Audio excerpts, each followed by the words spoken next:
오늘 현안은 차기 서울시장 후보로 누가 적합하냐입니다. 자, 박원순 시장이 조사 기간 8월 21일, 29일. 요때 뭐 특정한 그 사건이 있었던 때는 아니죠? 네, 조 기간 동안에 예. 국민의당 당대표 선출 과정이었습니다. 당대표 선출 과정이 있었고. 컨벤션 효과가 일부 안철수 대표한테 예. 갈 수 있다는 것을 고려하셔야 됩니다. 차기 서울시장 후보 적합도 26.3% 박원순 시장이 나왔고요. 19.5%가 이재명 성남시장. 네. 황교안 13.6. 오, 많이 나왔네요? 예, 지난 2달 전하고 거의 비슷합니다. 거의 비슷하게요? 네. 그 다음에 안철수 뭐라 불러야 되죠? 지금은 안철수 국민의당 대표는 대표. 지난 2달 전에는 6.9%가 나왔는데, 예. 그래서 한 3%포인트 오른 거죠. 이제 그럼에도 불구하고, 이제 전체적인 어떤 그 안철수 대표가 가지고 있는 지명들을 봤을 때는 예. 조금 아쉬운 결과가 아닌가 싶습니다.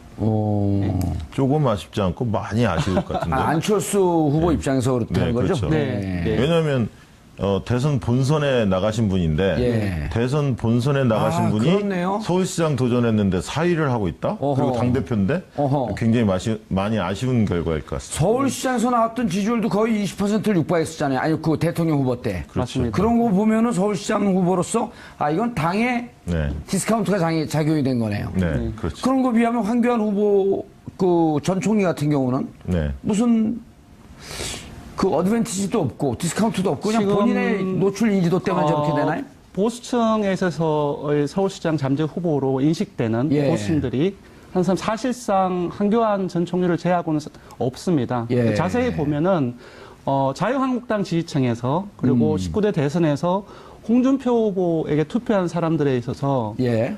지지도가 황교안 후보가 거의 60%를 압도적으로 높게 나왔습니다. 근데 그 말은 다른 이제 보수층을 홍준표를 지지하는 대변하는 사람들 중에서 예. 황교안 지지자가 60% 정도로 나왔다. 예, 58% 그리고 자유한국당 지지층에서는 60%가 나왔는데 예. 그 말은 본인의 경쟁성과 함께 예. 보수층이 생각하는 대안자가 사실상 황교안 전 총리 외에는 없지 않느냐라고 예. 하는 인식을 반영하는 결과가 아닌가 싶습니다. 알겠습니다. 노회찬 의원이 5.9%. 지역이 상당히 서울에 앉아도 관계가 없는 건가요? 지금 상당히- 경남인데요. 상관없죠. 어디는 나올 수는 있죠. 그 전에 이제 주소지를 옮기면 되는 거고. 그리고 당의 전략으로서 그쪽 그 경남의 국회의원이지만 네. 도전할 수 있겠다. 근데 뭐 싸울 수 도전 있겠다. 가능성이 그렇게 높아 보이지는 않습니다. 왜냐하면 2010년에 한번 도전하셨지 않습니까? 예. 한명수 총리, 오세훈 후보 나올 때. 그랬었나요? 네, 그때 이제 노회찬 후보가 얻은 표가 예. 한명숙과 오세훈의 격차보다 더 많아서 많이 나왔기 때문에 예, 그때 논란이 좀 노회찬 있었죠. 때문에 뭐 떨어졌다라고 하는 이제 이런 예. 물론 그 정확한 예, 그때 근거는 아니지만 2010년에는 그때 3.3%가 나온 걸로 알고 있습니다. 득표율이. 예.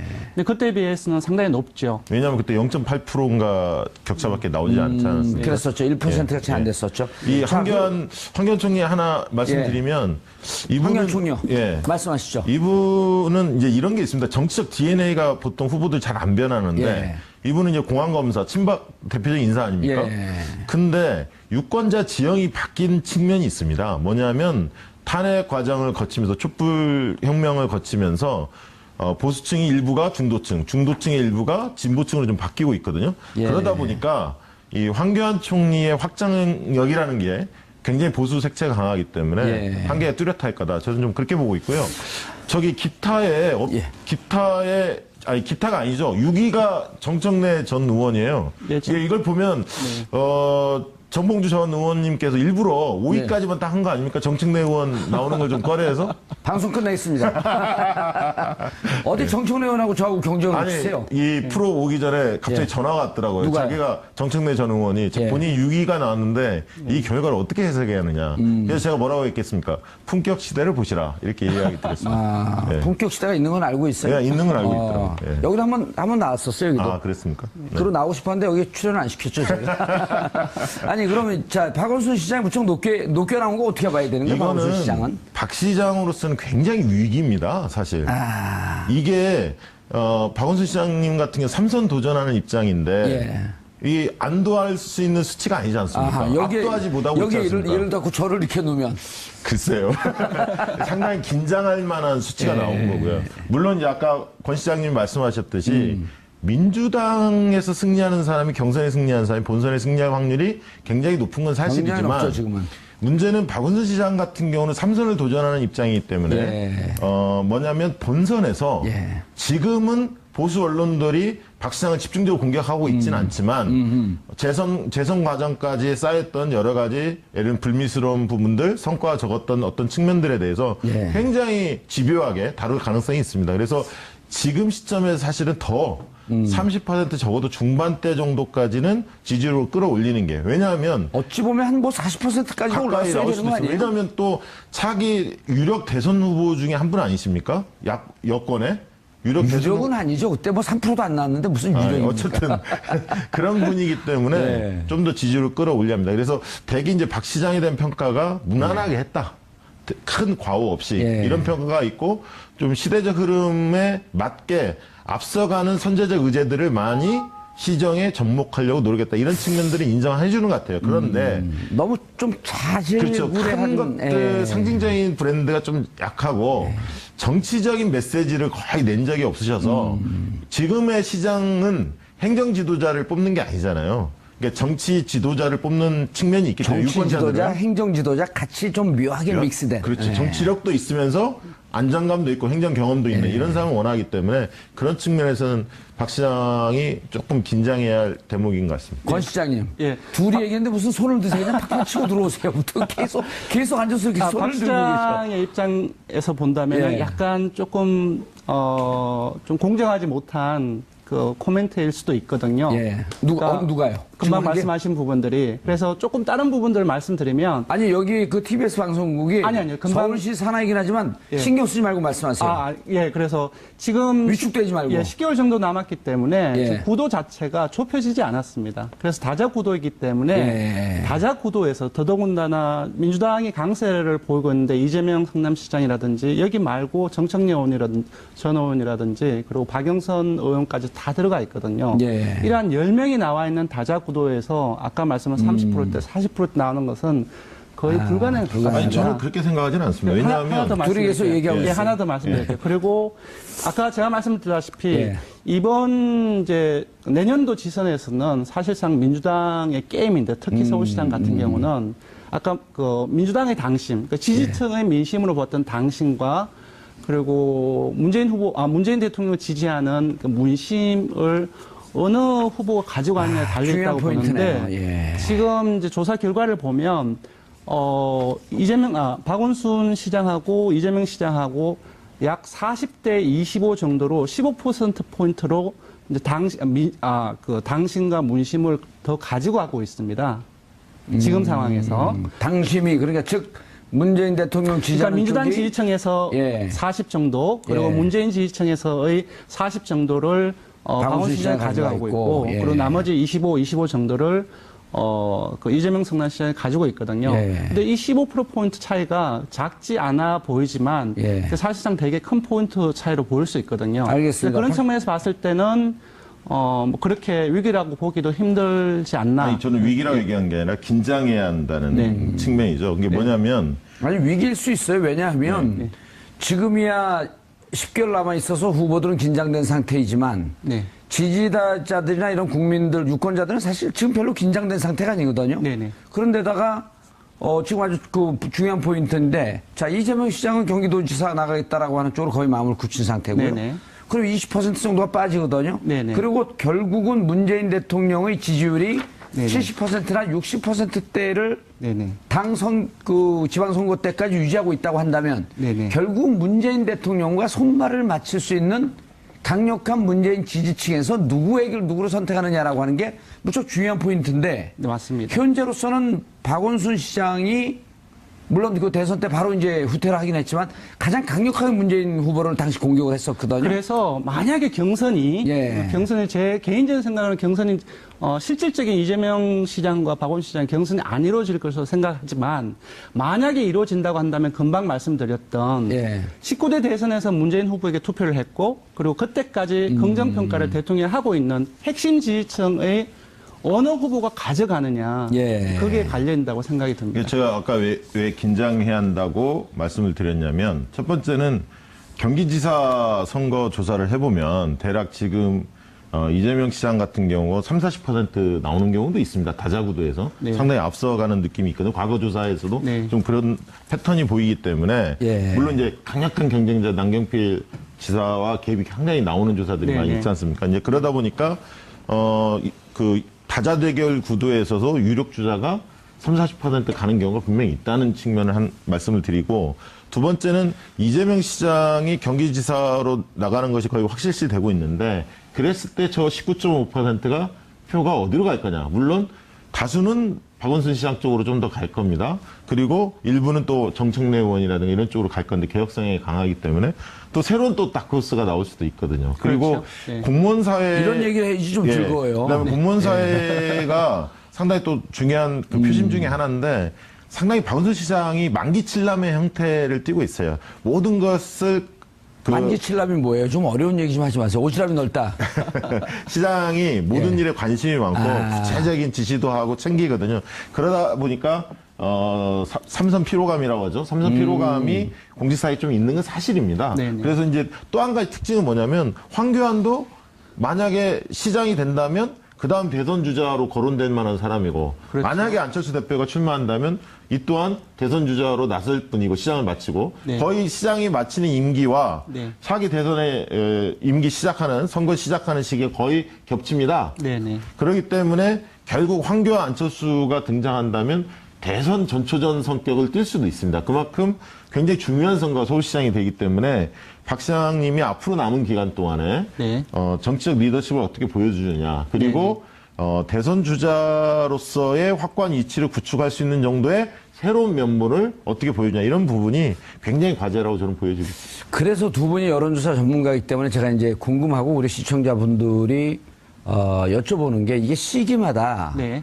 보통 이제 이런 게 있단 말이에요. 그 국민들도 어느 때 서울시장을 선택을 할 때는 네. 여기 뭐 대권 주자 훈련시키는 곳이냐, 서울시를 잘해야 되는 거 아니냐라고 하는 쪽이 선택의 기준이 될 때도 있고, 네. 또 어느 경우에 어느 시기에는 행정을 잘하는 사람도 필요하지만 여기는 어쨌든 차기 대권에 갈 수 있는 정치력을 갖고 있는 사람도 물 뽑아야 되는 거 아니냐라고 하면서 매 시기별로 네. 선택에 갈리는데, 다음 시장은 행정시장을 뽑는 쪽으로 국민들 의미가 가겠느냐, 아니면 정치적으로 좀 역량이 있고 미래 비전이 있는 사람을 뽑을 것으로 가느냐, 이것도 중요한 네. 변수가 되는 거 아니에요? 저는 그 부분에서 이번 19대 대선의 프레임하고 비슷하게 갈 수 있다고 생각합니다. 저는 후자라고 봅니다.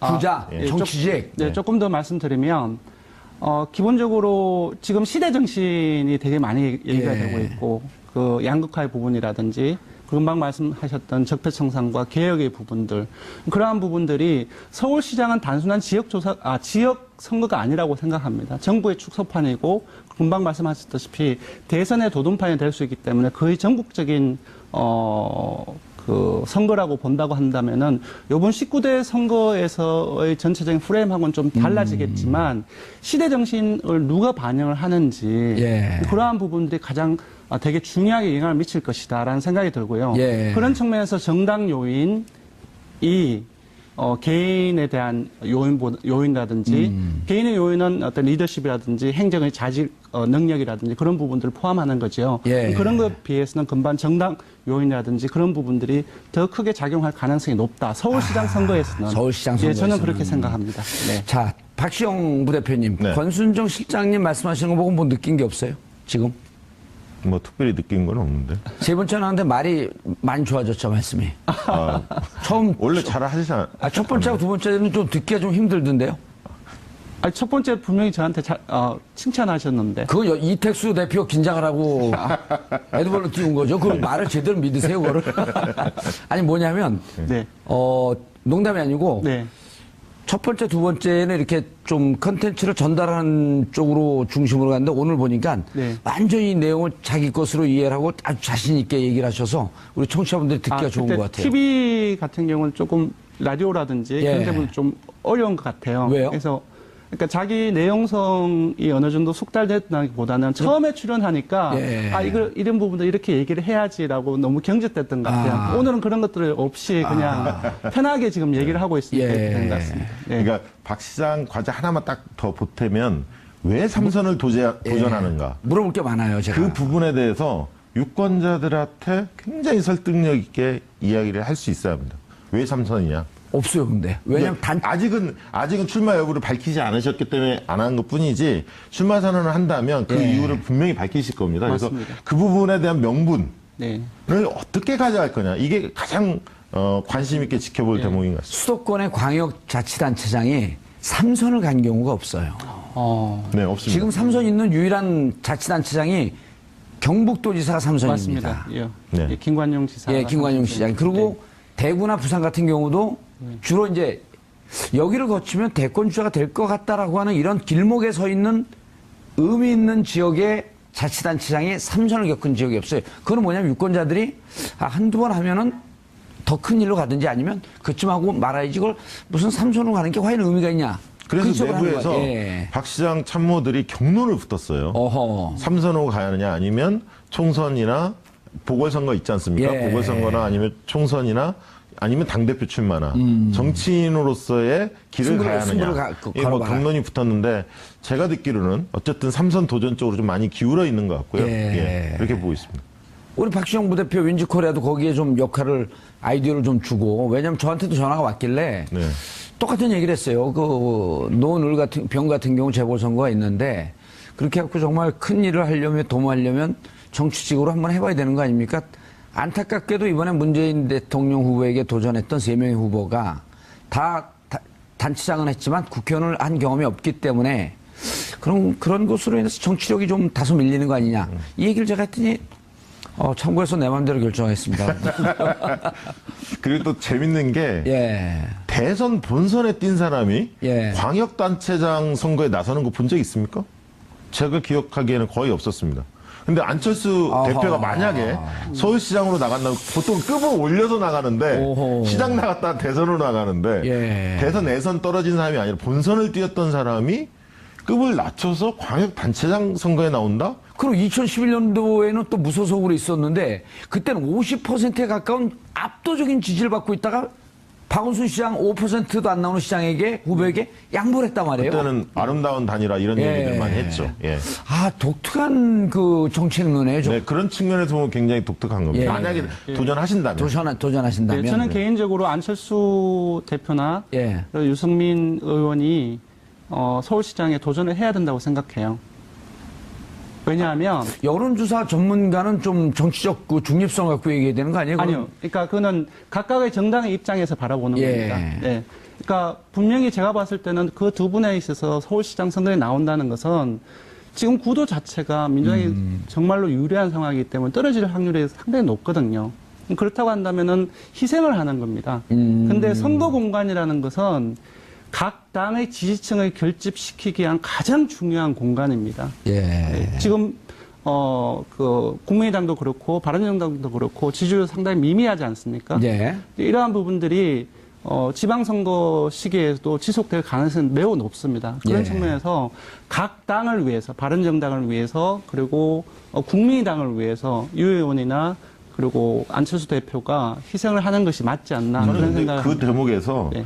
나오냐 안 나오냐는 그런 점을 판단할 수도 있겠지만 당을 위해서 희생한다 이런 개념도 있지만 중요한 거는 당의 지지율을 어떻게 끌어올릴 거냐가 관건이지 않습니까? 앞으로 예. 선거가 오래 남았는데 10개월이 남았는데 예. 이 과정에서 왜 국민의당, 왜 바른정당의 지지율이 지금 굉장히 낮은 수준일까를 고민해야 한다고 봅니다. 그게 선결적이지 내가 나오냐 안 나오냐가 중심이 아니라 그렇다면 당의 정체성이나 노선이나 문재인 정부에 대한 태도 네. 이런 측면에서 국민 다수가 예를 들면 지향하는 가치나 방향에 왜 우리가 부응하지 못하고 있을까라는 네. 측면을 곱씹어 봐야 할 대목이지 내가 나오냐 안 나오냐는 그 다음의 문제다. 저는 그렇게 보고 있습니다. 예, 맞는 예. 말씀이지만 기본적으로 제가 말씀드린 건 그것을 전제로 하고 오. 인물 팩트가 있기 때문에 지금 안철수 대표를 제외하고 다른 사람은 누가 나오겠습니까? 그리고 이혜원 대표 같은 경우 이번에도 2.8% 났단 말입니다. 예. 그걸 가지고서 선거 공간, 지방선거 선거 공간 속에서 바른정당의 지지층을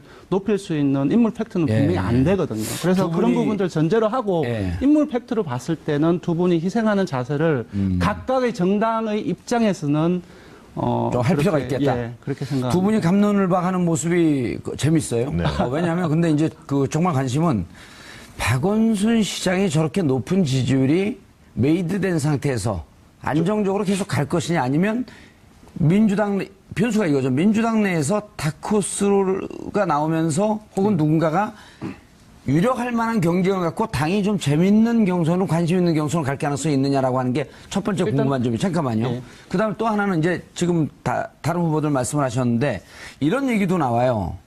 바른정당에 남경필 지사가 있고 네.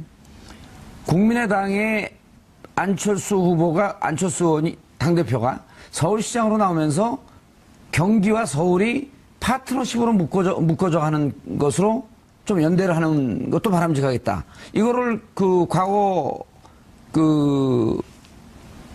새누리당의 의원으로 있던 정태근 의원도 그런 얘기를 한단 말이에요. 네, 그렇죠. 근데 그게 의미 있는 접근일 수도 있겠다 하는 생각이 들어요. 네, 자, 첫 번째 네. 박원순 시장 문제하고 그다음 네. 두 번째 네. 이쪽 바른정당과 네. 국민의당 연대의 가능성. 그러니까 첫 번째 제가 먼저 간단히 예. 말씀드리면 아까 이재명 얘기했으니까 이제 기회를 이쪽으로 주는 거예요. 이재명 계속 하지 시장이 경기지사로 나간다면 예. 저 지지율 이재명 시장이 획득한 지지율 누가 17%. 먹어갈 것이냐. 그렇죠. 그게 과연 새로운 다크호스가 나올 거냐 아니면 그거를 여러 후보가 나눠서 가져 생각 있으십니까? 얘기하세요. 집중 안 해고 제가 쳐다본 거예요. 아무튼 그 부분이 첫 번째 관심거리고요. 그 다음에 지금 아직 거론은 많이 안 됐지만 준비하는 사람들 굉장히 많습니다. 추미애 대표도 추미애 대표도 저는 지금 완전히 포기한 건 아닌 것 같은데. 그러면요. 여건이 좋아지면 나올 가능성이 저는 박영선 의원도. 준비하고 있고요. 나경원 의원도. 나경원 그다음에 당내에 또 민병두 의원도 준비하고 있고요. 우상호 이인영 의원도 뭐 박원순 시장이 안 나오면 나오겠다고 얘기하지만 어쨌든 몸을 풀고 있고 청와대 김영배 임종석 성북구청장 김영배 성북구청장도 생각이 있다고 하고 임종석 전병헌 물론 청와대에 있는 인사들이 바로 나올 가능성 크게 높지는 않습니다만 어쨌든 아직은 쉽게 단장할 수는 없기 때문에 박 시장님한테는 박 시장이 왜 삼선을 도전하는지 이유를 정리하는 거. 그 다음에 본인 스스로 다자구도에서도 안정적으로 35% 정도를 획득할 수 있는 그런 부분들을 빨리 도달하는 것이 과제인 것 같습니다. 이렇게 되면 재밌겠네요. 구도가. 예를 들어 박원순 시장이 독자적으로 하게 되면 비슷한 캐릭터의 비슷한 정치적 성향을 보인 서너 명의 의원이나 후보가 우리끼리는 단일화하자. 단일화해서 한번 도전하자. 예를 들어 아까 정청래 의원도 검열이 되는데 정청래 의원과 정치적 컬러가 비슷한 후보가 있다고 한다면 두셋이서 우리끼리 정책 연대하면서 한번 단일화 해보자. 근데 정청래 의원하고 비슷한 캐릭터는 없지 않습니까? 임종석. 임종석. 좀 틀린가요? 예, 이인영. 같은 486 운동권 그렇게 출신들. 또 이렇게 우상호. 아닌가요? 스타일은 좀 예, 다른 스타일은 가네요. 약간 그럼 있네 한 명. 안민석.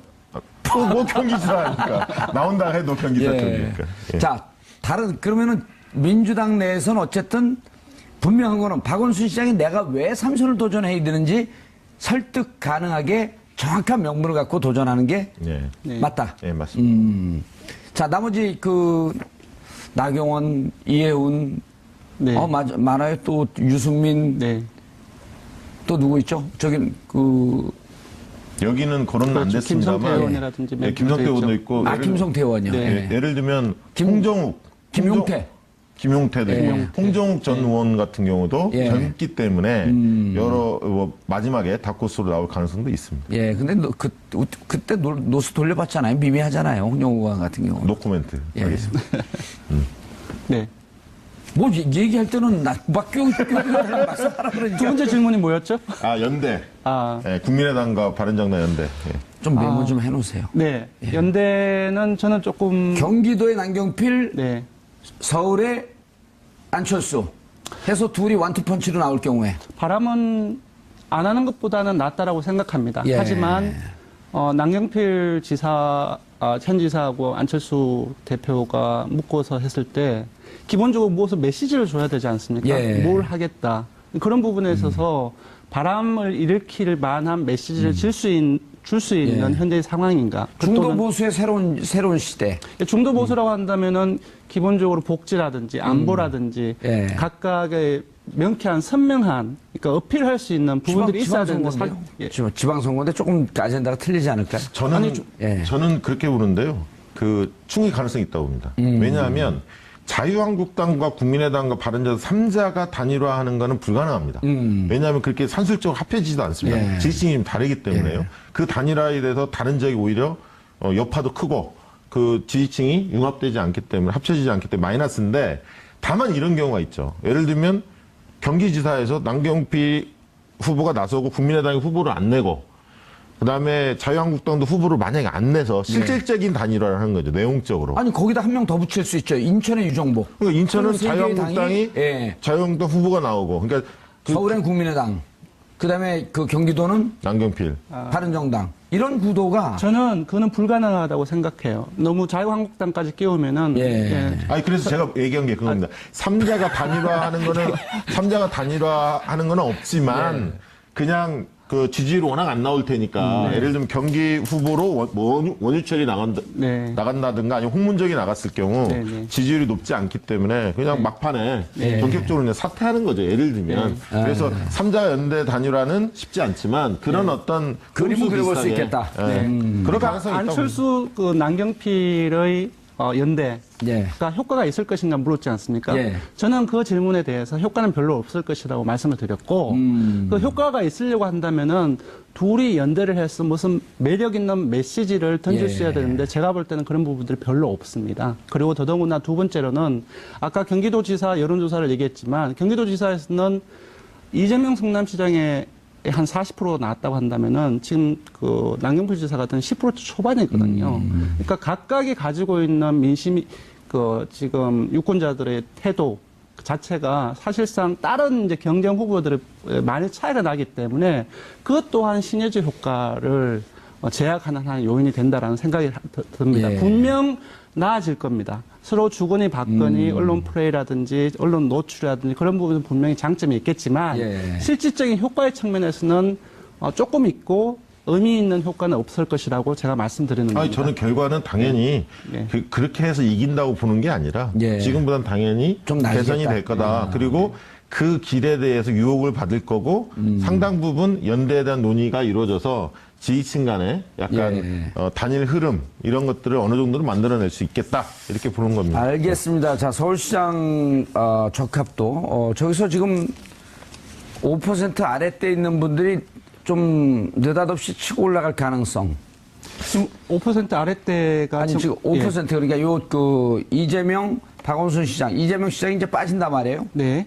아직 뭐 그 명시적으로 박원순 시장이 3선 선언하지 않았기 때문에 이재명 시장은 박원순 시장이 3선 도전한다면 나는 서울시에 도전하지 않겠다라고 정치적 입장을 밝혔고 네. 그렇다고 한다면 박원순 시장이 선언한 다음에는 이재명 시장이 빠지고 그 나름의 후보들이 지지율이 급상승하면서 이제 박원순 시장을 위협할. 그러니까 이재명 성남시장을 지지하는 지지층의 특성을 봐야 됩니다. 예. 이번에 어떻게 나왔냐면 20, 30대가 1위가 나왔어요. 그리고 2위가 나왔지만 진보층에서 2위가 나왔지만 박원순 시장 1위를 했지만 그래도 전체적으로 다른 이념성에 비해서는 진보층이 많아요. 그러니까 그 사람들이 안 나왔을 경우 어디로 갔냐고 했을 때 이념적인 지향성이 비슷한 쪽으로 가겠죠. 아하. 그렇죠. 그렇다고 예. 한다면 지금 5%대 미만에 있는 사람이 정청래, 박영선, 나경원, 이혜원, 김성태인데 예. 지금 여기에서는 어디로 가겠습니까? 박영선. 박영선보다는 정청래에 많이 갈 것이고. 그래 박용선 의원한테 하지 예, 않나요? 그리고 정청래 의원이 기본적으로 5%가 안 되기 때문에 이 사람을 밀어봤자 될 가능성이 희박하다고 생각하면은 대세론처럼 대부분 박 시장이 갈. 예, 박 그래서 네. 이재명 성남시장이 만약에 드랍을 하게 된다고 한다면은 그 지지층의 성격과 금방 말씀한 그런 요인을 고려를 하면 거의 대다수가 박 시장 쪽으로 갈 가능성이 매우 네. 높다라고 생각합니다. 만약에 드랍을 한다라면이 아니고 자기의 말대로 출마를 안 한다고 한다면. 네네. 그죠? 뭐 출마 선언한 건 아니니까. 근데 지금 계속 그 이재명 성남시장이 출마를 안 할 가능성이 높다는 그 전제가 여러 가지 좀 많이 깔려 있는 것 같은데 지금 비록 한 차이는 나긴 하지만 오차 범위를 살짝 벗어났거든요. 그래서 네, 예. 그 부분 그럼- 하나 예. 보태면 어쨌든 군수호부 중에서는 정청래 전 의원의 도약 가능성이 제일 높습니다. 상대적으로 본다면.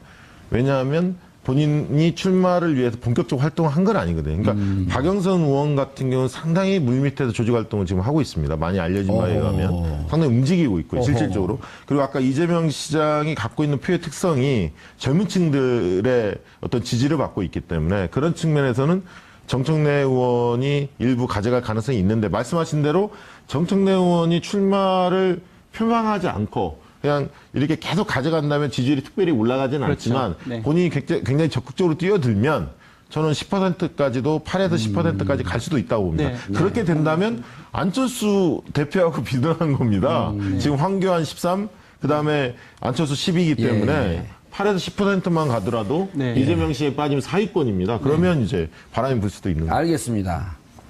자, 문재인 대통령 지지율. 여전히 70%를 유지하고 있어요?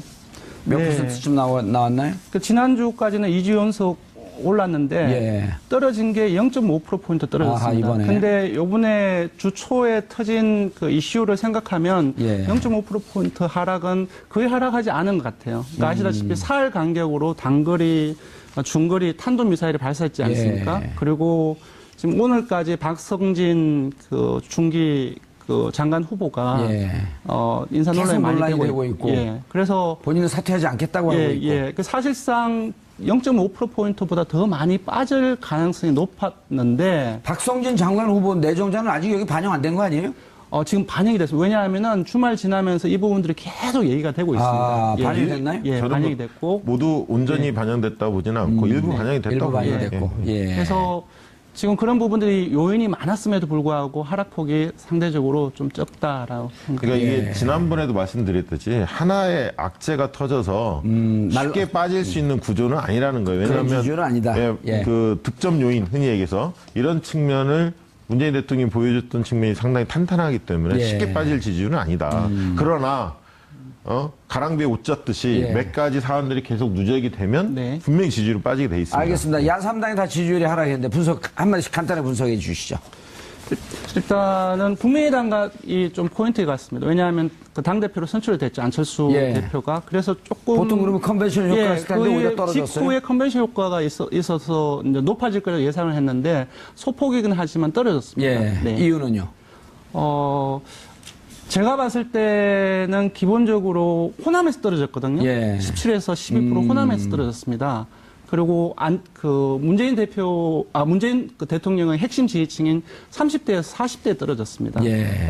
조금 더 봐야 되겠지만 오만과 독선으로 문재인 정부를 규정을 하고 대립각을 세웠지 않았습니까? 그게 오히려 자신의 지지율을 갉아먹는. 그러한 부분들이 지지층을 넓히기 위해서 그렇게 대립각을 세웠는데 효과를 보지 못하고 좀 부정적인 효과를 보지 않는가. 그것이 바로 호남에서 떨어진 거 그리고 문재인 예, 알겠습니다. 저도 한마디만 짧게 예. 보태면요. 안철수 그 후보와 관련해서 국민의당과 관련해서 얘기를 하면 그러니까 당대표 출마를 예. 당을 살리기 위해서 나왔다는 측면도 있지만 보다 많은 사람들이 본인의 욕심에 의해서 대권 출마를 위해서 잊혀지는 것이 두려워서 나왔다는 어떤 인식이 강하기 때문에 이 컨벤션 효과가 제한적이었다. 저는 그렇게 보고 있습니다. 알겠습니다. 저희가 매주 목요일 지지율 조사를 합니다. 정치를 바로 이해하기 위해서는 적어도 기본적으로 여론조사 데이터를 근거로 정치를 바라보게 되면 조금 더 깊이 들여다볼 수 있습니다. 오늘 현안은 차기 서울시장 후보로 누가 적합하냐입니다. 자, 박원순 시장이 조사기간 8월 21일, 29일. 요때 뭐 특정한 그 사건이 있었던 때는 아니죠? 네, 조 기간 동안에 예. 국민의당 당대표 선출 과정이었습니다. 당대표 그래서 선출 과정이 예, 컨벤션 있었고. 효과가 일부 안철수 대표한테 예. 갈 수 있다는 것을 고려하셔야 됩니다. 차기 서울시장 후보 적합도 26.3% 박원순 시장이 나왔고요. 19.5%가 이재명 성남시장. 네. 황교안 13.6. 오, 많이 나왔네요? 예, 지난 2달 전하고 거의 비슷합니다. 거의 비슷하게요. 네. 그 다음에 안철수 뭐라 불러야 되죠? 지금은 안철수 국민의당 대표는 지난 2달 전에는 6.9%가 나왔는데 예. 그래서 한 3%포인트 오른 거죠. 이제 그럼에도 불구하고 이제 전체적인 어떤 그 안철수 대표가 가지고 있는 지명들을 봤을 때는 예. 조금 아쉬운 결과가 아닌가 싶습니다. 조금 아쉽지 않고 많이 아쉬울 것 같은데. 안철수 후보 입장에서 그렇다는 네, 거죠? 그렇죠. 네. 네. 왜냐하면 대선 본선에 나가신 분인데 예. 대선 본선에 나가신 분이 그렇네요. 서울시장 도전했는데 4위를 하고 있다. 어허. 그리고 당 대표인데 어허. 굉장히 많이 아쉬운 결과일 것 같습니다. 서울시장에서 나왔던 지지율도 거의 20%를 육박했었잖아요. 아니, 그 대통령 후보 때. 맞습니다. 그런 거 보면은 서울시장 후보로서 이건 당의 네, 디스카운트가 작용이 된 거네요. 네, 그렇죠. 그런 거 비하면 황교안 후보 그 전 총리 같은 경우는 네. 무슨 그 어드밴티지도 없고 디스카운트도 없고 그냥 지금, 본인의 노출 인지도 때문에 저렇게 되나요? 보수층에 있어서의 서울시장 잠재 후보로 인식되는 예. 보수층들이 항상 사실상 한교안 전 총리를 제외하고는 없습니다. 예. 자세히 보면은 자유한국당 지지층에서 그리고 19대 대선에서 홍준표 후보에게 투표한 사람들에 있어서 예. 지지도가 한교안 후보가 거의 60%를 압도적으로 높게 나왔습니다. 근데 그 말은 다른 이제 보수층을 홍준표를 지지하는 대변하는 사람들 중에서 예. 황교안 지지자가 60% 정도로 나왔다. 예, 58% 그리고 자유한국당 지지층에서 60%가 나왔는데 예. 그 말은 본인의 경쟁성과 함께 예. 보수층이 생각하는 대안자가 아하. 사실상 황교안 전 총리 외에는 없지 않느냐라고 예. 하는 인식을 반영하는 결과가 아닌가 싶습니다. 알겠습니다. 노회찬 의원이 5.9%. 지역이 상당히 서울에 앉아도 선전을- 관계가 없는 건가요? 지금 상당히- 경남인데요. 상관없죠. 어디는 네. 나올 수는 있죠. 아하. 그 전에 이제 주소지를 옮기면 되는 거고. 아, 그리고 당의 전략으로서 그쪽 그 경남의 국회의원이지만 네. 도전할 수 있겠다. 근데 뭐 싸울 수 도전 있겠다. 가능성이 그렇게 높아 보이지는 않습니다. 왜냐하면 2010년에 한번 도전하셨지 않습니까? 예. 한명수 총리, 오세훈 후보 나올 때. 아, 그랬었나요? 네, 그때 이제 노회찬 후보가 얻은 표가 예. 한명숙과 오세훈의 격차보다 더 많아서 많이 나왔기 때문에 예, 그때 논란이 좀 노회찬 있었죠. 때문에 뭐 떨어졌다라고 하는 이제 이런 예. 그 물론 그 정확한 예, 그 그때 근거는 아니지만 2010년에는 그때 3점 은 행정 지도자를 뽑는 게 아니잖아요. 그러니까 정치 지도자를 뽑는 측면이 있기 때문에 정치 지도자, 유권자들은 행정 지도자 같이 좀 묘하게 믹스된. 그렇죠. 예. 정치력도 있으면서 안정감도 있고 행정 경험도 있는 이런 사람을 원하기 때문에 그런 측면에서는 박 시장이 조금 긴장해야 할 대목인 것 같습니다. 권 시장님, 예. 둘이 얘기했는데 무슨 손을 드세요? 그냥 팍팍 치고 들어오세요부터 계속 앉아서 이렇게 박 손을 들고 계셔. 시장의 입장에서 본다면 예. 약간 조금 좀 공정하지 못한 그 코멘트일 수도 있거든요. 예. 누가요? 금방 지금 한 게? 말씀하신 부분들이 그래서 조금 다른 부분들을 말씀드리면 아니 여기 그 TBS 방송국이 아니요. 금방- 서울시 산하이긴 하지만 예. 신경 쓰지 말고 말씀하세요. 예, 그래서 지금 위축되지 말고. 예, 10개월 정도 남았기 때문에 예. 지금 구도 자체가 좁혀지지 않았습니다. 그래서 다자 구도이기 때문에 예. 다자 구도에서 더더군다나 민주당이 강세를 보이고 있는데 이재명 성남시장이라든지 여기 말고 정청래 의원이라든지 전 의원이라든지 그리고 박영선 의원까지 다 들어가 있거든요. 예. 이러한 10명이 나와 있는 다자 구도에서 아까 말씀한 30%대, 40%대 나오는 것은 거의 불가능한 아니, 결과입니다. 저는 그렇게 생각하지는 않습니다. 하나 더 왜냐하면 둘이 계속 말씀드릴게요. 얘기하고 예, 있어요. 하나 더 말씀드릴게요. 그리고 아까 제가 말씀드렸다시피 예. 이번 이제 내년도 지선에서는 사실상 민주당의 게임인데 특히 서울시장 같은 경우는 아까 그 민주당의 당심, 그 지지층의 민심으로 봤던 당심과 그리고 문재인 대통령을 지지하는 그 문심을 어느 후보가 가지고 가느냐에 달려 중요한 있다고 포인트네요. 보는데 예. 지금 이제 조사 결과를 보면 박원순 시장하고 이재명 시장하고 약 40대 25 정도로 15% 포인트로 이제 당신과 문심을 더 가지고 가고 있습니다. 지금 상황에서. 당심이 그러니까 즉 문재인 대통령 그러니까 지지하는 민주당 쪽이 지지층에서 예. 40 정도 그리고 예. 문재인 지지층에서의 40 정도를 박원순 시장이 가져가고 있고 예. 그리고 나머지 25 정도를 그 이재명 성남 시장이 가지고 있거든요. 예. 근데 이 15% 차이가 작지 않아 보이지만 예. 사실상 되게 큰 포인트 차이로 보일 수 있거든요. 알겠습니다. 그런 측면에서 봤을 때는 뭐 그렇게 위기라고 보기도 힘들지 않나. 아니, 저는 위기라고 얘기한 게 아니라 긴장해야 한다는 네. 측면이죠. 그게 뭐냐면 아니 위기일 수 있어요. 왜냐하면 지금이야 10개월 남아 있어서 후보들은 긴장된 상태이지만 네. 지지자들이나 이런 국민들, 유권자들은 사실 지금 별로 긴장된 상태가 아니거든요. 네네. 그런데다가 지금 아주 그 중요한 포인트인데 자 이재명 시장은 경기도지사 나가겠다라고 하는 쪽으로 거의 마음을 굳힌 상태고요. 네네. 그리고 20% 정도가 빠지거든요. 네네. 그리고 결국은 문재인 대통령의 지지율이 네네. 70%나 60%대를 네네. 지방선거 때까지 유지하고 있다고 한다면 네네. 결국 문재인 대통령과 손발을 맞출 수 있는 강력한 문재인 지지층에서 누구로 선택하느냐라고 하는 게 무척 중요한 포인트인데 네, 맞습니다. 현 3%가 나온 걸로 알고 있습니다. 득표율이. 예. 근데 그때에 비해서는 상당히 높죠. 왜냐하면 그때 0.8%인가 격차밖에 나오지 않지 않았습니까? 그랬었죠. 1%가 채 안 예. 됐었죠. 이 자, 황교안 총리 하나 말씀드리면 이분은 황교안 총리요. 예. 말씀하시죠. 이분은 이제 이런 게 있습니다. 정치적 DNA가 보통 후보들 잘 안 변하는데 예. 이분은 이제 공안검사, 친박 대표적인 인사 아닙니까? 예. 근데 유권자 지형이 바뀐 측면이 있습니다. 뭐냐면 탄핵 과정을 거치면서 촛불혁명을 거치면서 보수층이 일부가 중도층의 일부가 진보층으로 좀 바뀌고 있거든요. 예. 그러다 보니까 이 황교안 총리의 확장력이라는 게 굉장히 보수 색채가 강하기 때문에 예. 한계가 뚜렷할 거다. 저는 좀 그렇게 보고 있고요. 저기 기타가 아니죠. 6위가 정청래 전 의원이에요. 예, 이걸 보면 정봉주 전 의원님께서 일부러 5위까지만 딱 한 거 아닙니까? 정청래 의원 나오는 걸 좀 꺼려해서? 방송 끝내겠습니다. 어디 정청래 의원하고 저하고 경쟁을 아니, 해주세요. 이 프로 오기 전에 갑자기 예. 전화가 왔더라고요. 누가요? 자기가 정청래 전 의원이 예. 본인이 6위가 나왔는데 이 결과를 어떻게 해석해야 하느냐. 그래서 제가 뭐라고 했겠습니까? 품격 시대를 보시라. 이렇게 이야기 드렸습니다. 예. 본격 시대가 있는 건 알고 있어요. 네, 있는 건 알고 있더라고요. 예. 여기도 한번 나왔었어요, 여기도. 아, 그랬습니까? 네. 들어 나오고 싶었는데 여기 출연을 안 시켰죠, 제가. 아니, 그러면 자, 박원순 시장이 무척 높게 나온 거 어떻게 봐야 되는 거예요, 박원순 시장은? 박 시장으로서는 굉장히 위기입니다, 사실.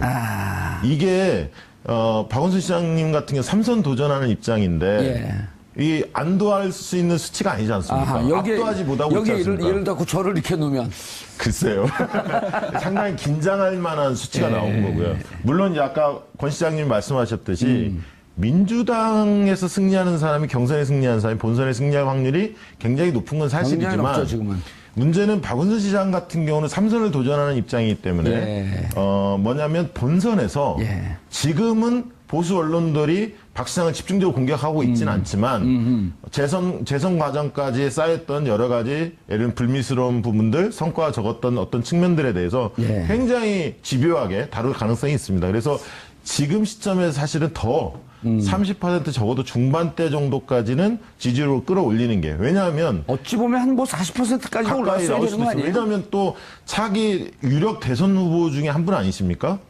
여권에 유력 대선 유력은 아니죠. 그때 뭐 3%도 안 나왔는데 무슨 유력입니까? 어쨌든 그런 분이기 때문에 좀 더 지지율을 끌어올려야 합니다. 그래서 대개 이제 박 시장에 대한 평가가 무난하게 했다.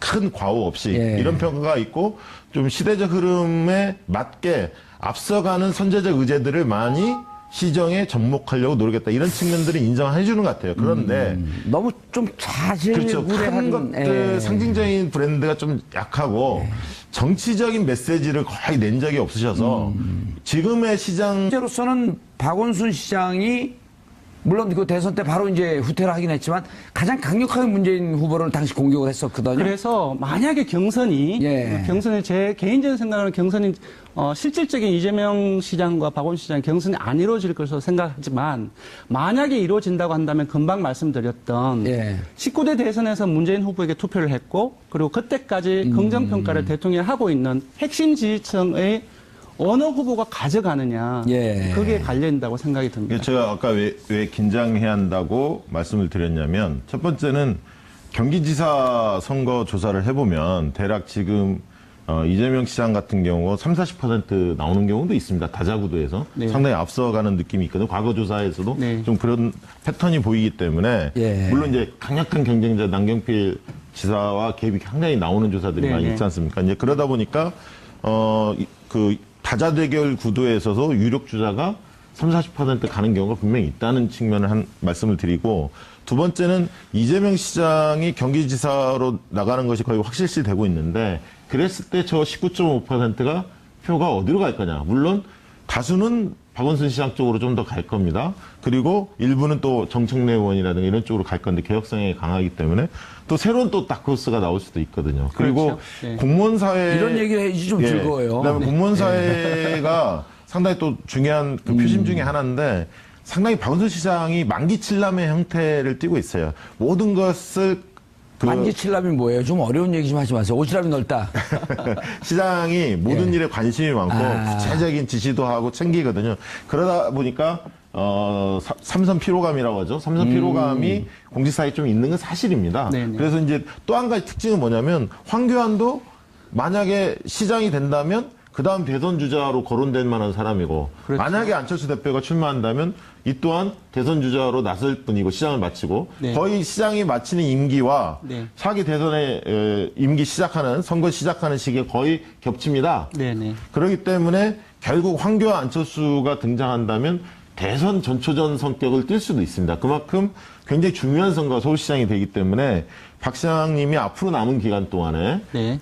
정치적 리더십을 어떻게 보여주느냐, 그리고 대선 주자로서의 확고한 위치를 구축할 수 있는 정도의 새로운 면모를 어떻게 보여주냐, 이런 부분이 굉장히 과제라고 저는 보여지고 있습니다. 그래서 두 분이 여론조사 전문가이기 때문에 제가 이제 궁금하고 우리 시청자분들이 여쭤보는 게 이게 시기마다 네. 보통 이제 이런 게 있단 말이에요. 그 국민들도 어느 때 서울시장을 선택을 할 때는 네. 여기 뭐 대권 주자 훈련시키는 곳이냐, 서울시를 잘해야 되는 거 아니냐라고 하는 쪽이 선택의 기준이 될 때도 있고 네. 또 어느 경우에 어느 시기에는 행정을 잘하는 사람도 필요하지만 여기는 어쨌든 차기 대권에 갈 수 있는 정치력을 갖고 있는 사람도 물 뽑아야 되는 거 아니냐라고 하면서 매 시기별로 네. 선택에 갈리는데 다음 시장은 행정시장을 뽑는 쪽으로 국민들 의미가 가겠느냐, 아니면 정치적으로 좀 역량이 있고 미래 비전이 있는 사람을 뽑을 것으로 가느냐, 이것도 중요한 네. 변수가 되는 거 아니에요? 저는 그 부분에서 이번 19대 대선의 프레임하고 비슷하게 갈 수 있다고 생각합니다. 저는 후자라고 봅니다. 부자, 예. 정치직. 네, 조금 더 말씀드리면 기본적으로 지금 시대 정신이 되게 많이 얘기가 예. 되고 있고 그 양극화의 부분이라든지 금방 말씀하셨던 적폐청산과 개혁의 부분들, 그러한 부분들이 서울시장은 단순한 지역 선거가 아니라고 생각합니다. 정부의 축소판이고 금방 말씀하셨다시피 대선의 도전판이 될 수 있기 때문에 거의 전국적인 그 선거라고 본다고 한다면은 이번 19대 선거에서의 전체적인 프레임하고는 좀 달라지겠지만 시대 정신을 누가 반영을 하는지 예. 그러한 부분들이 가장 되게 중요하게 영향을 미칠 것이다라는 생각이 들고요. 예. 그런 측면에서 정당 요인이 개인에 대한 요인이라든지 개인의 요인은 어떤 리더십이라든지 행정의 자질 능력이라든지 그런 부분들을 포함하는 거죠. 예. 그런 것에 비해서는 금반 정당 요인이라든지 그런 부분들이 더 크게 작용할 가능성이 높다. 서울시장 선거에서는. 서울시장 예, 저는 선거에서는. 그렇게 생각합니다. 네. 자, 박시영 부대표님, 네. 권순정 실장님 말씀하시는 거 보고 뭐 느낀 게 없어요? 지금? 뭐 특별히 느낀 건 없는데. 세 번째는 하는데 말이 많이 좋아졌죠, 말씀이. 아, 처음, 원래 잘 하시잖아요. 첫 번째하고 두 번째는 좀 듣기가 좀 힘들던데요? 아니, 첫 번째 분명히 저한테 칭찬하셨는데. 그건 이택수 대표 긴장을 하고 에드벌로 띄운 거죠. 그 말을 제대로 믿으세요, 그거를. 아니, 뭐냐면, 네. 농담이 아니고, 네. 첫 번째, 두 번째는 이렇게 좀 컨텐츠를 전달하는 쪽으로 중심으로 갔는데 오늘 보니까 네. 완전히 내용을 자기 것으로 이해를 하고 아주 자신있게 얘기를 하셔서 우리 청취자분들이 듣기가 좋은 그때 것 같아요. TV 같은 경우는 조금 라디오라든지 예. 그런 데는 좀 어려운 것 같아요. 왜요? 그래서 그러니까 자기 내용성이 어느 정도 숙달됐다기보다는 처음에 출연하니까 예. 이런 부분도 이렇게 얘기를 해야지라고 너무 경직됐던 것 같아요. 오늘은 그런 것들을 없이 그냥 편하게 지금 얘기를 하고 있으니까 예. 이렇게 된 것 같습니다. 네. 그러니까 박 시장 과제 하나만 딱 더 보태면 왜 삼선을 도전하는가? 물어볼 게 많아요, 제가. 그 부분에 대해서 유권자들한테 굉장히 설득력 있게 이야기를 할 수 있어야 합니다. 왜 삼선이냐? 없어요, 근데. 왜냐면 아직은 출마 여부를 밝히지 않으셨기 때문에 안 한 것 뿐이지, 출마 선언을 한다면 그 예. 이유를 분명히 밝히실 겁니다. 맞습니다. 그래서 그 부분에 대한 명분을 네. 어떻게 가져갈 거냐. 이게 가장 관심 있게 지켜볼 대목인 것 같습니다. 수도권의 광역자치단체장이 삼선을 간 경우가 없어요. 네, 없습니다. 지금 삼선이